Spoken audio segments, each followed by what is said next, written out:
ನಮಸ್ಕಾರ ಸ್ನೇಹಿತರೆ, Kannada jobs corner YouTube ಚಾನೆಲ್ಗೆ ಎಲ್ಲರಿಗೂ ಸ್ವಾಗತ. ಉಡುಪಿ ಕೊಚ್ಚಿನ್ ಶಿಪ್ಯಾರ್ಡ್ ಲಿಮಿಟೆಡ್ ನಲ್ಲಿ ವಿವಿಧ ಹುದ್ದೆಗಳ ಒಂದು ನೇಮಕಾತಿಗೆ ಸಂಬಂಧಪಟ್ಟಂತೆ ಆನ್ಲೈನ್ ಮೂಲಕ ಅರ್ಜಿಯನ್ನ ಆಹ್ವಾನಿಸಲಾಗಿರುವಂತದ್ದು. ಇನ್ನು ಯಾವ್ಯಾವ ಹುದ್ದೆಗಳಿವೆ, ಎಷ್ಟೆಷ್ಟು ಹುದ್ದೆಗಳು ಖಾಲಿ ಇರುವಂತದ್ದು, ಏಜ್ ಲಿಮಿಟ್, ಎಜುಕೇಶನಲ್ ಕ್ವಾಲಿಫಿಕೇಶನ್ ಹಾಗೂ ಸೆಲೆಕ್ಷನ್ ಪ್ರೊಸೀಜರ್ ಬಗ್ಗೆ ಈ ಒಂದು ವಿಡಿಯೋದಲ್ಲಿ ಮುಂದೆ ನೋಡ್ತಾ ಹೋಗೋಣ. ನಮ್ಮ ಚಾನೆಲ್ ಅನ್ನ ಯಾರಾದ್ರೂ ಹೊಸದಾಗಿ ನೋಡ್ತಾ ಇದ್ರೆ ಸಬ್ಸ್ಕ್ರೈಬ್ ಮಾಡಿ ಹಾಗೂ ಪಕ್ಕದಲ್ಲೇ ಇರುವಂತಹ ಬೆಲ್ ಬಟನ್ ಅನ್ನ ಕ್ಲಿಕ್ ಮಾಡಿ. ಉಡುಪಿ ಕೊಚ್ಚಿನ್ ಶಿಪ್ಯಾರ್ಡ್ ಲಿಮಿಟೆಡ್ ನಲ್ಲಿ ಸೂಪರ್ವೈಸರ್ ಹುದ್ದೆಗಳ ಒಂದು ನೇಮಕಾತಿಗೆ ಸಂಬಂಧಪಟ್ಟಂತೆ ಆನ್ಲೈನ್ ಮೂಲಕ ಅರ್ಜಿಯನ್ನ ಆಹ್ವಾನಿಸಲಾಗಿರುವಂತದ್ದು. ಇನ್ನು ಈ ಒಂದು ಹುದ್ದೆಯು ಕಾಂಟ್ರಾಕ್ಟ್ ಬೇಸಿಸ್ ಹುದ್ದೆಯಾಗಿರುತ್ತದೆ.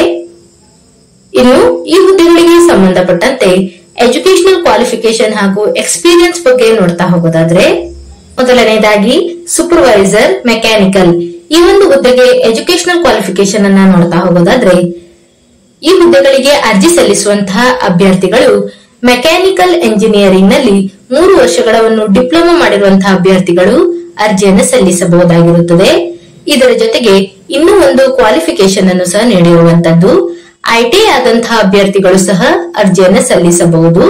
ಇನ್ನು ಐಟಿಐ ನಲ್ಲಿ welding, sheet metal worker, bench fitter, fitter trade, plumber ಈ ಒಂದು ಟ್ರೇಡ್ ನಲ್ಲಿ ಐಟಿಐ ಆದಂತಹ ಅಭ್ಯರ್ಥಿಗಳು ಅರ್ಜಿಯನ್ನು ಸಲ್ಲಿಸಬಹುದಾಗಿರುತ್ತದೆ. ಇನ್ನು ಡಿಸೈರಬಲ್ ಕ್ವಾಲಿಫಿಕೇಶನ್ ಬಗ್ಗೆ ನೋಡ್ತಾ ಹೋಗೋದಾದ್ರೆ, ಪೋಸ್ಟ್ ಡಿಪ್ಲೊಮಾ ಕ್ವಾಲಿಫಿಕೇಶನ್ ಇನ್ ಎನ್ಡಿಟಿ ಆದಂತಹ ಅಭ್ಯರ್ಥಿಗಳಿಗೆ ಹೆಚ್ಚಿನ ಆದ್ಯತೆಯನ್ನು ನೀಡಲಾಗುವಂತದ್ದು. ಇನ್ನು ಎಕ್ಸ್ಪೀರಿಯನ್ಸ್ ಬಗ್ಗೆ ನೋಡೋದಾದ್ರೆ, ಕನಿಷ್ಠ 7 ವರ್ಷಗಳ ಪೋಸ್ಟ್ ಕ್ವಾಲಿಫಿಕೇಶನ್ ಎಕ್ಸ್ಪೀರಿಯನ್ಸ್ ಅನ್ನ ಹೊಂದಿರಬೇಕಾಗಿರುವಂತದ್ದು. Ship building, ship repair engineering companies, offshore platform, marine related engineering companies, government or semi government companies ಅಲ್ಲಿ 7 ವರ್ಷಗಳ ಪೋಸ್ಟ್ ಕ್ವಾಲಿಫಿಕೇಶನ್ ಎಕ್ಸ್ಪೀರಿಯನ್ಸ್ ಅನ್ನು ಹೊಂದಿದವರು ಅರ್ಜಿಯನ್ನ ಸಲ್ಲಿಸಬಹುದಾಗಿರುವಂತದ್ದು. ಇದರ ಜೊತೆಗೆ ಕನಿಷ್ಠ 2 ವರ್ಷಗಳ ಕಾಲ ಸೂಪರ್ವೈಸರ್ ಆಗಿ ಎಕ್ಸ್ಪೀರಿಯನ್ಸ್ ಅನ್ನು ಹೊಂದಿರುವಂತಹ ಅಭ್ಯರ್ಥಿಗಳು ಸಹ ಅರ್ಜಿಯನ್ನು ಸಲ್ಲಿಸಬಹುದಾಗಿರುವಂತದ್ದು. ಇನ್ನು ಇದರ ಜೊತೆಗೆ ಇನ್ನೂ ಒಂದು ಎಕ್ಸ್ಪೀರಿಯನ್ಸ್ ಬಗ್ಗೆ ಸಹ ಮಾಹಿತಿಯನ್ನು ನೀಡಿರುವಂತದ್ದು. ಕನಿಷ್ಠ 15 ವರ್ಷಗಳ ಕಾಲ ಸಂಬಂಧಪಟ್ಟಂತಹ ಪೋಸ್ಟ್ ಕ್ವಾಲಿಫಿಕೇಶನ್ ಎಕ್ಸ್ಪೀರಿಯನ್ಸ್ ಅನ್ನು ಸಹ ಹೊಂದಿರಬೇಕಾಗಿರುತ್ತದೆ. Ship building, ship repair engineering companies, offshore platform, marine related engineering companies, government or semi government companies ಅಲ್ಲಿ ಕನಿಷ್ಠ 15 ವರ್ಷಗಳ ಎಕ್ಸ್ಪೀರಿಯನ್ಸ್ ಅನ್ನು ಹೊಂದಿರುವವರು ಅರ್ಜಿಯನ್ನು ಸಲ್ಲಿಸಬಹುದು. ಇನ್ನು ಇದರ ಜೊತೆಗೆ ಕನಿಷ್ಠ 3 ವರ್ಷಗಳ ಕಾಲ ಸೂಪರ್ವೈಸರ್ ಪೋಸ್ಟ್ ನಲ್ಲಿ ಎಕ್ಸ್ಪೀರಿಯನ್ಸ್ ಅನ್ನು ಹೊಂದಿರುವವರು ಸಹ ಅರ್ಜಿಯನ್ನು ಸಲ್ಲಿಸಬಹುದಾಗಿರುತ್ತದೆ. ಇನ್ನು ಇದರ ಜೊತೆಗೆ ಡಿಸೈರಬಲ್ ಎಕ್ಸ್ಪೀರಿಯನ್ಸ್ ಬಗ್ಗೆ ಸಹ ಮಾಹಿತಿಯನ್ನು ನೀಡಿರುವಂತದ್ದು. Scaffolding, rigging, welding techniques, NDT techniques, marine hull, chemical system ಈ ಫೀಲ್ಡ್ ನಲ್ಲಿ ಎಕ್ಸ್ಪೀರಿಯನ್ಸ್ ಅನ್ನು ಹೊಂದಿರುವವರು ಸಹ ಈ ಹುದ್ದೆಗಳಿಗೆ ಅರ್ಜಿಯನ್ನು ಸಲ್ಲಿಸಬಹುದಾಗಿರುತ್ತದೆ. ಇದರ ಬಗ್ಗೆ ಸಹ ನೋಟಿಫಿಕೇಶನ್ ನಲ್ಲಿ ಡೀಟೇಲ್ ಆದಂತಹ ಮಾಹಿತಿಯನ್ನು ನೀಡಿರುವಂತದ್ದು. ಇನ್ನು ಮುಂದೆ ನೋಡೋದಾದ್ರೆ, ಸೂಪರ್ವೈಸರ್ ಇಲೆಕ್ಟ್ರಿಕಲ್ ಈ ಹುದ್ದೆಗೆ ನೋಡೋದಾದ್ರೆ, ಡಿಪ್ಲೊಮಾ ಎಂಜಿನಿಯರಿಂಗ್ ಆದಂತಹ ಅಭ್ಯರ್ಥಿಗಳು ಅರ್ಜಿಯನ್ನು ಸಲ್ಲಿಸಬಹುದಾಗಿರುತ್ತದೆ. ಇಲೆಕ್ಟ್ರಿಕಲ್ ಅಥವಾ ಇಲೆಕ್ಟ್ರಾನಿಕ್ಸ್ ಎಂಜಿನಿಯರಿಂಗ್ ನಲ್ಲಿ ಡಿಪ್ಲೊಮಾ ಆದಂತಹ ಅಭ್ಯರ್ಥಿಗಳು ಅರ್ಜಿಯನ್ನು ಸಲ್ಲಿಸಬಹುದು. ಅಥವಾ ಇನ್ನು ಕ್ವಾಲಿಫಿಕೇಶನ್ ಅನ್ನು ಸಹ ನೀಡಿರುವಂತದ್ದು.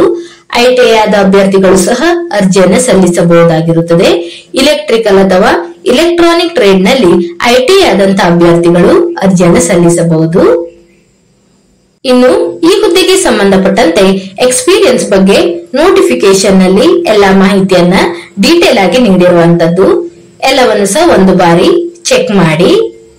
ಇನ್ನು ಮುಂದೆ ನೋಡೋದಾದ್ರೆ, ಸೂಪರ್ವೈಸರ್ ಪೇಂಟಿಂಗ್ ಈ ಹುದ್ದೆಗೆ ನೋಡೋದಾದ್ರೆ,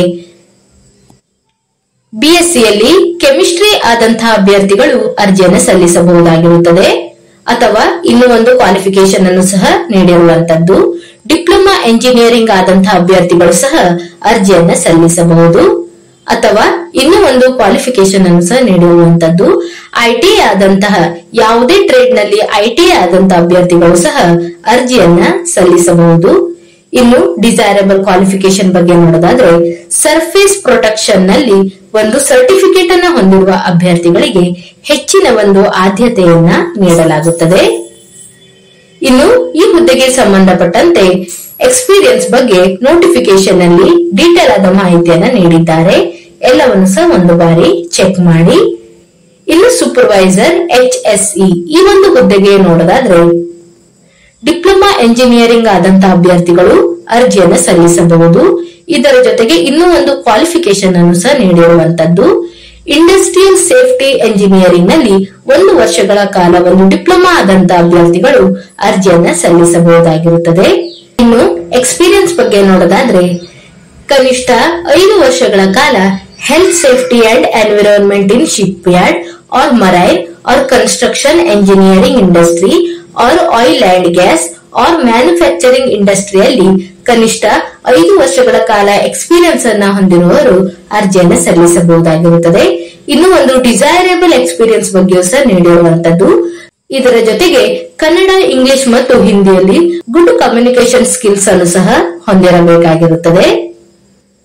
ಇನ್ನು ಮುಂದೆ ನೋಡೋದಾದ್ರೆ ಈ ಒಂದು ಹುದ್ದೆಗಳಿಗೆ ಅರ್ಜಿ ಸಲ್ಲಿಸಲು ಪ್ರಾರಂಭ ದಿನಾಂಕವನ್ನು ನೋಡೋದಾದ್ರೆ ಏಪ್ರಿಲ್ 21ರಿಂದ ಮೇ 12ರವರೆಗೆ ಅಭ್ಯರ್ಥಿಗಳಿಗೆ ಅರ್ಜಿ ಸಲ್ಲಿಸಲು ಅವಕಾಶ ಇರುವಂತದ್ದು.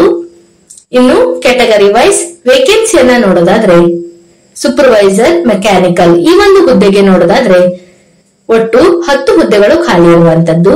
UR ಕ್ಯಾಟಗರಿಯಲ್ಲಿ 6, SCಯಲ್ಲಿ 1, STಯಲ್ಲಿ 1, OBCಯಲ್ಲಿ 1 ಮತ್ತು EWS ಕ್ಯಾಟಗರಿಯಲ್ಲಿ 1 ಪೋಸ್ಟ್ ಖಾಲಿ ಇದೆ.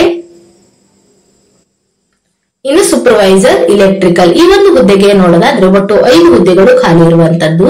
UR ಕ್ಯಾಟಗರಿಯಲ್ಲಿ 2, SCಯಲ್ಲಿ 1 ಮತ್ತು OBCಯಲ್ಲಿ 2 ಹುದ್ದೆಗಳು ಖಾಲಿ ಇರುವಂತದ್ದು. ಇನ್ನು ಸೂಪರ್ವೈಸರ್ ಪೇಂಟಿಂಗ್ ಈ ಒಂದು ಹುದ್ದೆಗೆ ನೋಡೋದಾದ್ರೆ UR ಕ್ಯಾಟಗರಿಯಲ್ಲಿ 1 ಮತ್ತು OBC ಕ್ಯಾಟಗರಿಯಲ್ಲಿ 1 ಒಟ್ಟು 2 ಹುದ್ದೆಗಳು ಖಾಲಿ ಇರುವಂತದ್ದು. ಇನ್ನು ಸೂಪರ್ವೈಸರ್ HSC ಈ ಒಂದು ಹುದ್ದೆಗೆ ನೋಡೋದಾದ್ರೆ UR ಕ್ಯಾಟಗರಿಯಲ್ಲಿ 1 ಹುದ್ದೆ ಖಾಲಿ ಇರುವಂತದ್ದು. ಒಟ್ಟಾರೆ ಸೂಪರ್ವೈಸರ್ ನಲ್ಲಿ 18 ಹುದ್ದೆಗಳು ಖಾಲಿ ಇರುವಂತದ್ದು. ಇನ್ನು ಈ ಒಂದು ಹುದ್ದೆಯು ಕಾಂಟ್ರಾಕ್ಟ್ ಬೇಸಿಸ್ ಹುದ್ದೆಯಾಗಿರುತ್ತದೆ ಮತ್ತು ಹುದ್ದೆಯ ಅವಧಿಯು 5 ವರ್ಷದವರೆಗೆ ಇರುವಂತದ್ದು. ಇದರ ಬಗ್ಗೆ ಸಹ ನೋಟಿಫಿಕೇಶನ್ ಅಲ್ಲಿ ಒಂದು ಮಾಹಿತಿಯನ್ನ ನೀಡಿರುವಂತದ್ದು. ಇನ್ನು ಸ್ಯಾಲರಿ ಬಗ್ಗೆ ನೋಡೋದಾದ್ರೆ ಇನ್ನು ಮೊದಲನೇ ವರ್ಷದಲ್ಲಿ ಈ ಒಂದು ಹುದ್ದೆಗೆ ಆಯ್ಕೆಯಾದಂತಹ ಅಭ್ಯರ್ಥಿಗಳಿಗೆ 40,650 ರೂಪಾಯಿವರೆಗೆ ಸ್ಯಾಲರಿಯನ್ನ ನೀಡಲಾಗುವಂತದ್ದು. ಇನ್ನು 2ನೇ ವರ್ಷದಲ್ಲಿ 41,490ರವರೆಗೂ ಸಹ ಪರ್ ಮಂತ್ ಸ್ಯಾಲರಿಯನ್ನ ನೀಡಲಾಗುತ್ತದೆ. ಇನ್ನು 3ನೇ ವರ್ಷದಲ್ಲಿ 42,355ರವರೆಗೂ ಸಹ ಸ್ಯಾಲರಿಯನ್ನ ನೀಡಲಾಗುವಂತದ್ದು. ಇನ್ನು 4ನೇ ವರ್ಷದಲ್ಲಿ 43,246 ಹಾಗೂ 5ನೇ ವರ್ಷದಲ್ಲಿ 44,164 ರೂಪಾಯಿ ಸ್ಯಾಲರಿಯನ್ನ ನೀಡಲಾಗುವಂತದ್ದು. ಇನ್ನು ಏಜ್ ಲಿಮಿಟ್ ಬಗ್ಗೆ ನೋಡೋದಾದ್ರೆ ಗರಿಷ್ಠ 45 ವರ್ಷದವರೆಗಿನ ಎಲ್ಲ ಅಭ್ಯರ್ಥಿಗಳು ಅರ್ಜಿಯನ್ನು ಸಲ್ಲಿಸಬಹುದಾಗಿರುತ್ತದೆ. ಇನ್ನು ಏಜ್ ರಿಲ್ಯಾಕ್ಸೇಷನ್ ಬಗ್ಗೆ ನೋಡೋದಾದ್ರೆ OBC ಕ್ಯಾಟಗರಿಯ ಅಭ್ಯರ್ಥಿಗಳಿಗೆ 3 ವರ್ಷ ಮತ್ತು SC/ST ಕ್ಯಾಟಗರಿಯ ಅಭ್ಯರ್ಥಿಗಳಿಗೆ 5 ವರ್ಷಗಳವರೆಗೆ ಒಂದು ಏಜ್ ರಿಲ್ಯಾಕ್ಸೇಷನ್ ಅನ್ನ ನೀಡಿರುವಂತದ್ದು. ಹಾಗೆಯೇ ಫಿಸಿಕಲ್ ಹ್ಯಾಂಡಿಕ್ಯಾಪ್ ಇರುವಂತಹ ಮತ್ತು ಎಕ್ಸ್ ಸರ್ವಿಸ್ ಮೆನ್ ಅಭ್ಯರ್ಥಿಗಳಿಗೆ ಗರಿಷ್ಠ 50 ವರ್ಷದವರೆಗೆ ಈ ಒಂದು ಹುದ್ದೆಗಳಿಗೆ ಅರ್ಜಿ ಸಲ್ಲಿಸಲು ಅವಕಾಶ ಇರುತ್ತದೆ. ಇನ್ನು ಸೆಲೆಕ್ಷನ್ ಪ್ರೊಸೀಜರ್ ಬಗ್ಗೆ ನೋಡೋದಾದ್ರೆ ಅಭ್ಯರ್ಥಿಗಳಿಗೆ ರಿಟರ್ನ್ ಎಕ್ಸಾಮಿನೇಷನ್ ಇರುವಂತದ್ದು. ಒಟ್ಟು 2 ಹಂತಗಳಲ್ಲಿ ಎಕ್ಸಾಮಿನೇಷನ್ ಅನ್ನ ನಡೆಸಲಾಗುತ್ತದೆ. ಫೇಸ್ 1 ಮತ್ತು ಫೇಸ್ 2 ಒಟ್ಟು 2 ಹಂತಗಳಲ್ಲಿ ಅಭ್ಯರ್ಥಿಗಳನ್ನ ಆಯ್ಕೆ ಮಾಡಿಕೊಳ್ಳಲಾಗುವಂತದ್ದು. ಇನ್ನು ಫೇಸ್ 1 ಬಗ್ಗೆ ನೋಡೋದಾದ್ರೆ ಆಬ್ಜೆಕ್ಟಿವ್ ಟೈಪ್ ಮತ್ತು ಡಿಸ್ಕ್ರಿಪ್ಟಿವ್ ಟೈಪ್ ಕ್ವಶನ್ಸ್ ಗಳು ಇರುವಂತದ್ದು. ಇನ್ನು ಆಬ್ಜೆಕ್ಟಿವ್ ಟೈಪ್ ಟೆಸ್ಟ್ ಬಗ್ಗೆ ನೋಡೋದಾದ್ರೆ ಒಟ್ಟು 20 ಅಂಕಗಳಿಗೆ ಆಬ್ಜೆಕ್ಟಿವ್ ಟೈಪ್ ಟೆಸ್ಟ್ ಅನ್ನ ನಡೆಸಲಾಗುವಂತದ್ದು. ಇನ್ನು ಡಿಸ್ಕ್ರಿಪ್ಟಿವ್ ಟೈಪ್ ಟೆಸ್ಟ್ ಬಗ್ಗೆ ನೋಡೋದಾದ್ರೆ ಒಟ್ಟು 60 ಅಂಕಗಳಿಗೆ ಡಿಸ್ಕ್ರಿಪ್ಟಿವ್ ಟೈಪ್ ಎಕ್ಸಾಮ್ ಅನ್ನ ನಡೆಸಲಾಗುತ್ತದೆ. ಇನ್ನು ಫೇಸ್ 2 ಬಗ್ಗೆ ನೋಡೋದಾದ್ರೆ ಪವರ್ ಪಾಯಿಂಟ್ ಪ್ರೆಸೆಂಟೇಶನ್ ಇರುವಂತದ್ದು. ಒಟ್ಟು 20 ಅಂಕಗಳಿಗೆ ಈ ಒಂದು ಪ್ರೆಸೆಂಟೇಶನ್ ಅನ್ನ ನಡೆಸಲಾಗುವಂತದ್ದು. ಇನ್ನು ಫೇಸ್ 1ಗೆ ಆಬ್ಜೆಕ್ಟಿವ್ ಟೈಪ್ ಟೆಸ್ಟ್ ಗೆ ಒಟ್ಟು 25 ನಿಮಿಷಗಳ ಕಾಲಾವಕಾಶ ಇರುವಂತದ್ದು. ಇನ್ನು ಯಾವ್ಯಾವ ವಿಷಯದ ಮೇಲೆ ಕ್ವಶನ್ಸ್ ಗಳನ್ನ ಕೇಳಲಾಗುತ್ತದೆ ಅಂತ ನೋಡೋದಾದ್ರೆ, ಜನರಲ್ ನಾಲೆಡ್ಜ್ ನಲ್ಲಿ 5 ಕ್ವಶನ್ಸ್, ಜನರಲ್ ಇಂಗ್ಲಿಷ್ ನಲ್ಲಿ 5, ರೀಸನಿಂಗ್ ನಲ್ಲಿ 5, ಕ್ವಾಂಟಿಟೇಟಿವ್ ಆಪ್ಟಿಟ್ಯೂಡ್ ನಲ್ಲಿ 5, ಒಟ್ಟು 20 ಅಂಕಗಳಿಗೆ ಒಂದು ಎಕ್ಸಾಮಿನೇಷನ್ ನಡೆಯುವಂತದ್ದು. ಇನ್ನು ಪ್ರತಿಯೊಂದು ಪ್ರಶ್ನೆಗೂ ಸಹ ಒಂದೊಂದು ಅಂಕ ಇರುವಂತದ್ದು. ಈ ಒಂದು ಎಕ್ಸಾಮ್ ನಲ್ಲಿ ಯಾವುದೇ ರೀತಿಯಾದಂತಹ ನೆಗೆಟಿವ್ ಮಾರ್ಕಿಂಗ್ ಇರುವುದಿಲ್ಲ. ಇನ್ನು ಡಿಸ್ಕ್ರಿಪ್ಟಿವ್ ಟೈಪ್ ಟೆಸ್ಟ್ ಬಗ್ಗೆ ನೋಡೋದಾದ್ರೆ, ಒಟ್ಟು 60 ಅಂಕಗಳಿಗೆ ಈ ಒಂದು ಎಕ್ಸಾಮಿನೇಷನ್ ಅನ್ನ ನಡೆಸಲಾಗುತ್ತದೆ. 120 ನಿಮಿಷಗಳ ಒಂದು ಕಾಲಾವಕಾಶ ಇರುವಂತದ್ದು. ಇನ್ನು ಈ ಹುದ್ದೆಗಳಿಗೆ ಸಂಬಂಧಪಟ್ಟಂತೆ ಕ್ವಾಲಿಫೈಯಿಂಗ್ ಮಾರ್ಕ್ಸ್ ಬಗ್ಗೆಯೂ ಸಹ ನೋಟಿಫಿಕೇಶನ್ ನಲ್ಲಿ ಮಾಹಿತಿಯನ್ನ ನೀಡಲಾಗಿದೆ. ಇನ್ನು ಆಬ್ಜೆಕ್ಟಿವ್ ಟೈಪ್ ಮತ್ತು ಡಿಸ್ಕ್ರಿಪ್ಟಿವ್ ಟೈಪ್ ಎಕ್ಸಾಮ್ ನಲ್ಲಿ UR ಮತ್ತು EWS ಕ್ಯಾಟಗರಿಯ ಅಭ್ಯರ್ಥಿಗಳಿಗಾದರೆ ಮಿನಿಮಮ್ 50% ಮಾರ್ಕ್ಸ್ ಅನ್ನ ಪಡೆದುಕೊಂಡಿರಬೇಕು. ಇನ್ನು OBC ಕ್ಯಾಟಗರಿಯ ಅಭ್ಯರ್ಥಿಗಳಿಗೆ 45% ಮಾರ್ಕ್ಸ್ ಕ್ವಾಲಿಫೈ ಮಾರ್ಕ್ಸ್ ಆಗಿರುವಂತದ್ದು. SC ST ಕ್ಯಾಟಗರಿಯ ಅಭ್ಯರ್ಥಿಗಳಿಗೆ 40% ಮತ್ತು ಫಿಸಿಕಲ್ ಹ್ಯಾಂಡಿಕ್ಯಾಪ್ ಇರುವಂತಹ ಅಭ್ಯರ್ಥಿಗಳಿಗೆ 40% ಕ್ವಾಲಿಫೈಯಿಂಗ್ ಮಾರ್ಕ್ಸ್ ಇರುವಂತದ್ದು. ಇನ್ನು ಅಪ್ಲಿಕೇಶನ್ ಫೀಸ್ ಬಗ್ಗೆ ನೋಡೋದಾದ್ರೆ, ಅಭ್ಯರ್ಥಿಗಳಿಗೆ 300 ರೂಪಾಯಿ ಅಪ್ಲಿಕೇಶನ್ ಫೀಸ್ ಇರುವಂತದ್ದು. ಇದರ ಜೊತೆಗೆ GST ಸಹ ಇರುತ್ತದೆ. ಅಭ್ಯರ್ಥಿಗಳು ಆನ್ಲೈನ್ ಮೂಲಕ ಅಪ್ಲಿಕೇಶನ್ ಫೀಸ್ ಅನ್ನ ಪೇಮೆಂಟ್ ಮಾಡಬೇಕಾಗಿರುತ್ತದೆ. ಡೆಬಿಟ್ ಕಾರ್ಡ್, ಕ್ರೆಡಿಟ್ ಕಾರ್ಡ್ ಮತ್ತು ಇಂಟರ್ನೆಟ್ ಬ್ಯಾಂಕಿಂಗ್ ಮೂಲಕ ಅಭ್ಯರ್ಥಿಗಳು ಆನ್ಲೈನ್ ಮೂಲಕ ಅಪ್ಲಿಕೇಶನ್ ಫೀಸ್ ಅನ್ನ ಪೇಮೆಂಟ್ ಮಾಡಬೇಕು. ಇನ್ನು ಅಭ್ಯರ್ಥಿಗಳಿಗೆ ಆನ್ಲೈನ್ ಮೂಲಕ ಅಪ್ಲಿಕೇಶನ್ ಫೀಸ್ ಅನ್ನ ಪೇಮೆಂಟ್ ಮಾಡುವ ದಿನಾಂಕವನ್ನು ಸಹ ನೀಡಿರುವಂತದ್ದು. ಏಪ್ರಿಲ್ 21ರಿಂದ ಮೇ 12ರವರೆಗೆ ಅಭ್ಯರ್ಥಿಗಳಿಗೆ ಅಪ್ಲಿಕೇಶನ್ ಫೀಸ್ ಅನ್ನ ಪೇಮೆಂಟ್ ಮಾಡಲು ಅವಕಾಶ ಇರುವಂತದ್ದು. ಇನ್ನು SC ST ಮತ್ತು ಫಿಸಿಕಲ್ ಹ್ಯಾಂಡಿಕ್ಯಾಪ್ ಇರುವಂತಹ ಅಭ್ಯರ್ಥಿಗಳಿಗೆ ಯಾವುದೇ ರೀತಿಯಾದಂತಹ ಅಪ್ಲಿಕೇಶನ್ ಫೀಸ್ ಇರೋದಿಲ್ಲ. ಇನ್ನು ಅರ್ಜಿಯನ್ನ ಸಲ್ಲಿಸುವಂತಹ ವಿಧಾನದ ಬಗ್ಗೆ ನೋಡೋದಾದ್ರೆ, ಅಭ್ಯರ್ಥಿಗಳು www.cochinshipyard.in ಈ ಒಂದು ವೆಬ್ಸೈಟ್ ಮುಖಾಂತರ ಅರ್ಜಿಯನ್ನ ಸಲ್ಲಿಸಬಹುದು. ಅಥವಾ ಇನ್ನು ಒಂದು ವೆಬ್ಸೈಟ್ ಅನ್ನ ನೀಡಿರುವಂತದ್ದು www.udupicsl.com ಈ ಒಂದು ವೆಬ್ಸೈಟ್ ಮೂಲಕ ಸಹ ಅಭ್ಯರ್ಥಿಗಳು ಆನ್ಲೈನ್ ಮೂಲಕ ಅರ್ಜಿಯನ್ನ ಸಲ್ಲಿಸಬಹುದಾಗಿರುತ್ತದೆ. ಇನ್ನು ಶಾರ್ಟ್ ಲಿಸ್ಟ್ ಆದಂತಹ ಅಭ್ಯರ್ಥಿಗಳಿಗೆ ಕಾಲ್ ಲೆಟರ್ಸ್ ಅನ್ನ ಮೇಲ್ ಮುಖಾಂತರ ಮತ್ತು ಉಡುಪಿ ಕೊಚ್ಚಿನ್ ಶಿಪ್ಯಾರ್ಡ್ ಲಿಮಿಟೆಡ್ ಈ ಒಂದು ವೆಬ್ಸೈಟ್ ಮುಖಾಂತರ ಮಾಹಿತಿಯನ್ನ ನೀಡಲಾಗುವಂತದ್ದು. ಇನ್ನು ಸೆಲೆಕ್ಷನ್ ಆದಂತ ಕ್ಯಾಂಡಿಡೇಟ್ ಗಳನ್ನು ಸಹ ಇಮೇಲ್ ಮುಖಾಂತರ ಮತ್ತು ಉಡುಪಿ ಕೊಚ್ಚಿನ್ ಶಿಪ್ಯಾರ್ಡ್ ಲಿಮಿಟೆಡ್ ಈ ಒಂದು ವೆಬ್ಸೈಟ್ ನಲ್ಲಿ ಆಯ್ಕೆಯಾದಂತಹ ಅಭ್ಯರ್ಥಿಗಳ ಹೆಸರನ್ನು ಸಹ ಪಬ್ಲಿಷ್ ಮಾಡಲಾಗುತ್ತದೆ. ಇದರ ಬಗ್ಗೆಯೂ ಸಹ ನೋಟಿಫಿಕೇಶನ್ ನಲ್ಲಿ ಎಲ್ಲ ಮಾಹಿತಿಯನ್ನ ನೀಡಲಾಗಿದೆ. ಇವಿಷ್ಟು ಉಡುಪಿ ಕೊಚ್ಚಿನ್ ಶಿಪ್ಯಾರ್ಡ್ ಲಿಮಿಟೆಡ್ ನಲ್ಲಿ ಕರೆದಿರುವಂತಹ ಸೂಪರ್ವೈಸರ್ ಹುದ್ದೆಗಳ ಒಂದು ನೇಮಕಾತಿಗೆ ಸಂಬಂಧಪಟ್ಟಂತಹ ಮಾಹಿತಿ ಆಗಿರುವಂತದ್ದು. ಈ ಒಂದು ವಿಡಿಯೋ ನಿಮಗೆ ಇಷ್ಟವಾಗಿದ್ದಲ್ಲಿ ಒಂದು ಲೈಕ್ ಮಾಡಿ, ಶೇರ್ ಮಾಡಿ ಹಾಗೂ ಸಬ್ಸ್ಕ್ರೈಬ್ ಮಾಡಿ.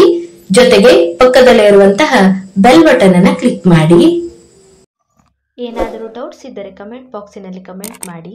ಇನ್ನೂ ಹೆಚ್ಚಿನ ಮಾಹಿತಿಗಾಗಿ ನಮ್ಮ ಚಾನೆಲ್ ಅನ್ನು ಸಬ್ಸ್ಕ್ರೈಬ್ ಮಾಡಿ.